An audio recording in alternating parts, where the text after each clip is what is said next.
নমস্কার বন্ধুরা, আপনারা দেখছেন আকাশ ইনফো ইউটিউব চ্যানেল। তো বন্ধুরা, জনগণের সুবিধার্থে বিভিন্ন সরকারি প্রকল্পের ঘোষণা করেছে রাজ্য ও কেন্দ্রীয় সরকার। তার মধ্যে একাধিক প্রকল্প রয়েছে এবং আর্থিক অনুদানও রয়েছে। উৎসবের মরশুমেও কেন্দ্র ও রাজ্য সরকার কার্যত পাল্লা দিয়ে বিভিন্ন আর্থিক প্রকল্পের ঘোষণা করেছেন। আমরা জানি প্রতি মাসে 500 টাকা দিয়ে যেমন রাজ্য সরকার চালু করেছেন লক্ষ্মীর ভাণ্ডার প্রকল্প, ঠিক তেমনই আরও একটি আর্থিক প্রকল্পের সূচনা করল কেন্দ্রীয় সরকার। আর তাতেও সুবিধা পাবেন রাজ্যের মহিলারা। এবার আধার কার্ড ও রেশন কার্ড থাকলেই রাজ্যের মহিলারা পেয়ে যাবেন 3600 টাকা সরাসরি ব্যাংকের অ্যাকাউন্টে। রাজ্যের মহিলারা এই প্রকল্পের তরফে অনেক উপকৃত হবেন বলে মনে করছে ওয়াকিবহাল মহল। বিশেষ করে দরিদ্র মহিলারা এই প্রকল্পের তরফে অনেকটাই উপকৃত হবেন। তো বন্ধুরা, এই প্রকল্পে 3600 টাকা কারা পাবেন, এর জন্য কী কী কাগজপত্র জমা করতে হবে, কোথায় আবেদন করবেন, কি ঘোষণা করলো কেন্দ্রীয় সরকার, সেই সমস্ত কিছু জানাবো আজকের ভিডিওতে। তাই বন্ধুরা, ভিডিওটি একটু স্কিপ না করে পুরোটা দেখবেন। আর ভিডিওটি দেখার সাথে সাথে যদি আপনি আমাদের চ্যানেলে নতুন এসে থাকেন, তাহলে ভিডিওর নিচে যে সাবস্ক্রাইব বাটনটি আছে সেটি ক্লিক করে চ্যানেলটিকে সাবস্ক্রাইব করে দিন। আর পাশে থাকা নোটিফিকেশান বেলটি অন করে রাখুন এই ধরনের গুরুত্বপূর্ণ ভিডিও সবার আগে পাওয়ার জন্য। তো চলুন বন্ধুরা, ভিডিও শুরু করা যাক। দেখুন, বলা হয়েছে আধার কার্ড থাকলেই মহিলারা পাবেন 3600 টাকা। তো কারা কারা পাবেন এবং কী এই প্রকল্প, চলুন জেনে নেওয়া যাক।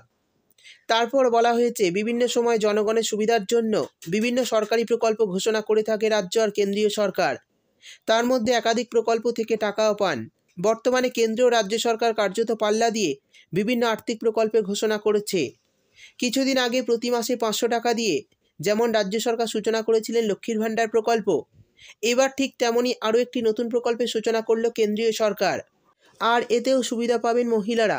কেন্দ্রীয় সরকারের নতুন প্রকল্প মহিলাদের জন্য, যার নাম জননী সুরক্ষা যোজনা। আমরা জানি মাননীয় প্রধানমন্ত্রী নরেন্দ্র মোদী দেশের মহিলাদের জন্য বিভিন্ন কিছু প্রকল্প বাস্তবায়িত করেছেন। আর অন্যান্য প্রকল্পগুলির মতো এই প্রকল্প দ্বারা শুধু একজন মানুষ আর্থিক সহায়তা পাবেন তাই নয়, একজন জননী সুরক্ষাও পাবেন। তবে দারিদ্র্য সীমার নিচে সকল মহিলা এই প্রকল্পের আওতায় থাকতে পারবেন। এই প্রকল্পটির নাম জননী সুরক্ষা যোজনা। গ্রামীণ ও শহর এলাকার সকল নারী এই প্রকল্পের আওতায় থাকতে পারবেন। গ্রামীণ এলাকার একজন দরিদ্র গর্ভবতী মহিলা 1400 টাকা করে পান এবং প্রসবের পরে দুবার 300 টাকা করে পেয়ে থাকেন। শহরে প্রসবের সময় একজন গর্ভবতী মহিলা 1000 টাকা করে পান এবং প্রসবের পর 400 টাকা করে দুইবার পান। অর্থাৎ বুঝতেই পারলেন কারা কারা কত টাকা করে পাবেন। এবার জানিয়ে দেব কি কি কাগজপত্র লাগবে আবেদনের জন্য। বলা হয়েছে এই প্রকল্পের সুবিধা পেতে হলে বয়স কমপক্ষে 19 বছর হতে হবে। অর্থাৎ 19 বছর বা তার ঊর্ধ্বে গর্ভবতী মহিলারাই এই সুযোগটি পাবেন। 19 বছরের নিচে আবেদনকারী কোনো মহিলাই এই প্রকল্পের সুবিধা নিতে পারবেন না। অর্থাৎ বন্ধুরা, বুঝতেই পারলেন এই প্রকল্পে নাম নথিভুক্ত করার জন্য কমপক্ষে আপনাদের 19 বছর বয়স হতেই হবে। তা না হলে কিন্তু এই প্রকল্পের সুবিধা আপনারা নিতে পারবেন না।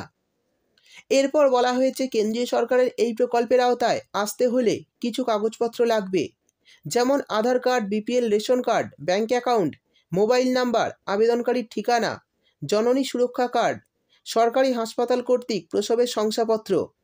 তো বন্ধুরা, এই সমস্ত কাগজপত্র নিয়ে এই প্রকল্পের জন্য আবেদন আপনারা করতে পারেন। এবার বলে দেব আবেদন কোথায় করবেন।